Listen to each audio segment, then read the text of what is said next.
Another daily roundup of Russian Telegram chatter. Read the disclaimer below, please. Your like and subscribe is appreciated, it helps with increasing the reach of the channel.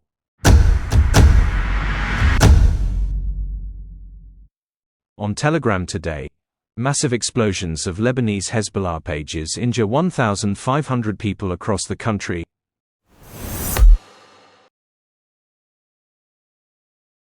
Reuters claimed that Israeli intelligence was behind the attack, hacking and sabotaging communications equipment that was set to self-destruct to protect the channel. Over 1,000 wounded Hezbollah terrorists taken to hospitals in Lebanon after pager explosions. We have declared a heightened state of readiness in all medical institutions, several hundred doctors have been mobilized, and 50 ambulances have been deployed to transport the wounded, the authorities reported. Mostly all the victims are men, and their genitals are primarily damaged, which foretells a major problem in the future reproduction of Hezbollah. At least 25 people are known to have died in pager attacks in Lebanon so far. There have been more than 2,100 explosions in total. Beirut hospitals are overwhelmed. The number of people injured in the explosions of pages and radios in Lebanon has increased to almost 2,000. Israel managed to cause the batteries of all the devices to overheat and they began to explode. Dozens of people were killed, hundreds were injured. More than 1,000 pages and radios exploded at Hezbollah representatives in Lebanon.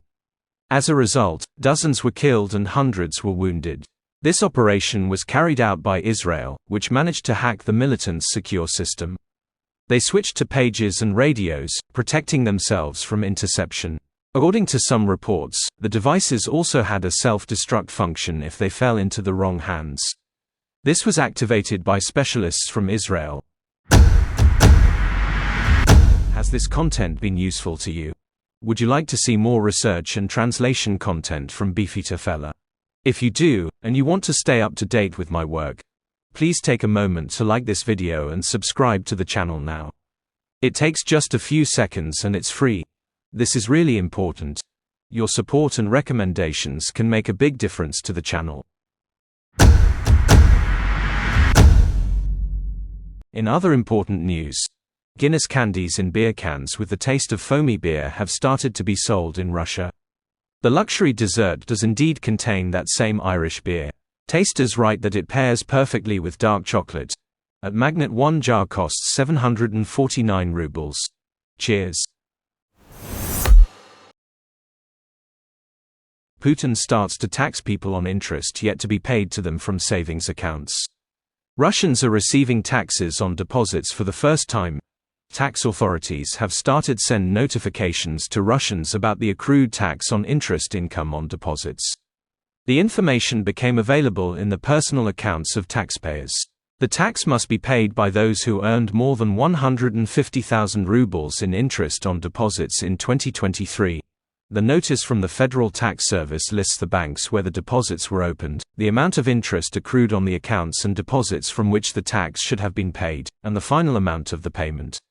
Personal income tax affecting deposits has been in effect in Russia since 2021, but the first year for which it will be levied is 2023, with payments made in 2024.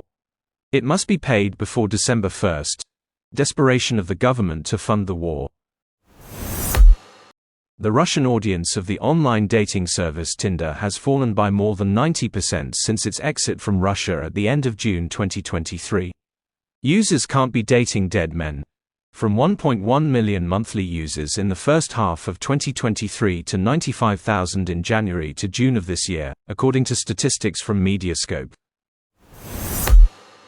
Sanctions against Russian media indicate that the US is ready to do anything in its attempts to conquer neighbors and suppress alternative points of view, Peskov said. RT in Russia Today propaganda projects blocked in all countries on Facebook and Instagram.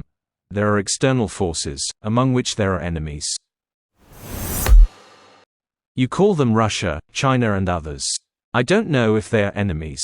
I think we will get along very well, our good friend the US presidential candidate Trump said about his election. Kazakhstan President Tokayev says Russia is invincible militarily and further escalation will lead to irreparable consequences. A good chance to achieve a truce was missed with the failure to conclude the Istanbul Agreement, but the opportunity for peace exists, Tokayev noted. Not mentioned was the fact that Kazakhstan have made billions of dollars acting as the re-exporting hub for sanctioned Western goods to Russia. And you wonder why Tokayev is so keen to support Putin while pimping for the West too. The sponsor of the Paris Paralympic Games, Samsung, did not provide Russian and Belarusian athletes with traditional gifts in the form of the latest models of phones with individual engravings, as it did for all other participants in the competition. The chat is unverified. I do not endorse the views expressed. Be wary of disinformation and DYOR. I monitor and translate Vatnik channels as a general mood check, so you don't have to. I self-fund my work and subscription costs. Please consider supporting my work on Patreon or buy me a coffee.